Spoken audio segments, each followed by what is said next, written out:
السلام علیکم، بسم اللہ الرحمن الرحیم۔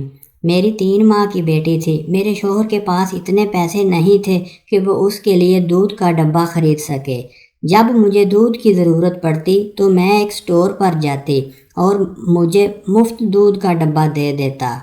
جب ایک دن میرے شوہر کو پیسوں کی سخت ضرورت پڑی تو وہ مجھے رات کو اسی سٹور والے کے پاس چھوڑ آیا اور دکاندار کو بولا کہ ایک رات کے لیے میری بیوی رکھ لو اور مجھے پیسے دے دو، تو سٹور والے نے فوراً ڈھیر سارے پیسے میرے شوہر کو دے دیے اور مجھے سٹور کے اندر لے گیا۔